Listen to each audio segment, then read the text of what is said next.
On this story, we can go across to France 24's Nick Holdsworth standing by in Moscow. Nick, what more did the Russian president have to say during his annual State of the Nation address?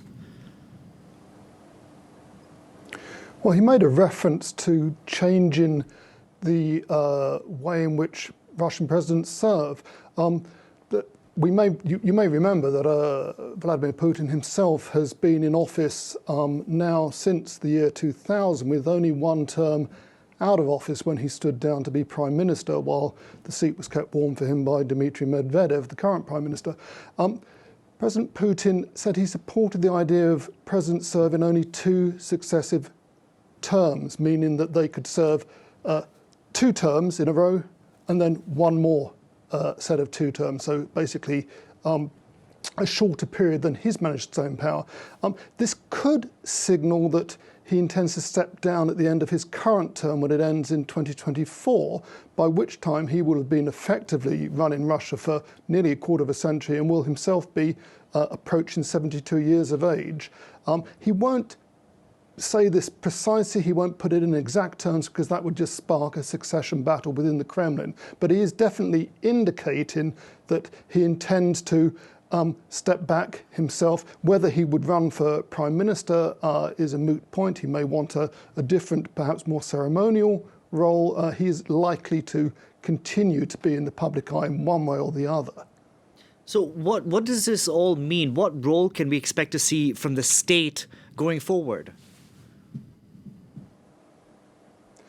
Well, what this really means is that it appears the Kremlin is taking note of widespread public discontent in recent years over numerous issues. The big issue a couple of years ago was pension reform, when the government proposed increasing the age at which Russian men and women can take their pension. And for men, it was up to the age of 68, which is basically the life expectancy, or beyond the life expectancy, of many Russian men. That was hugely unpopular, not only amongst the normal opposition types, of which there are substantial number in cities like Moscow and St. Petersburg, but across the country. There have also been protests about waste management, landfills, medicines for the elderly, and last summer we saw a lot of protests in Moscow over the disqualification of opposition candidates for local elections here.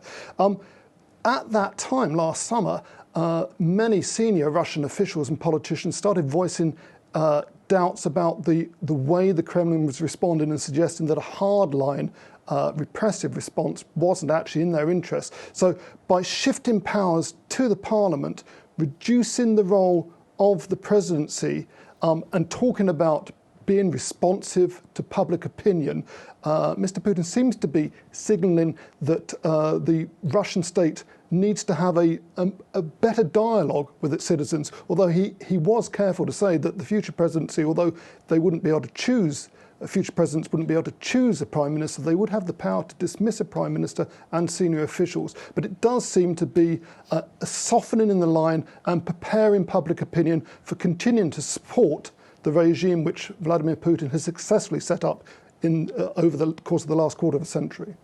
Nick, thank you very much for the update. Nick Holdsworth reporting there for us from Moscow. Now, a week of wrath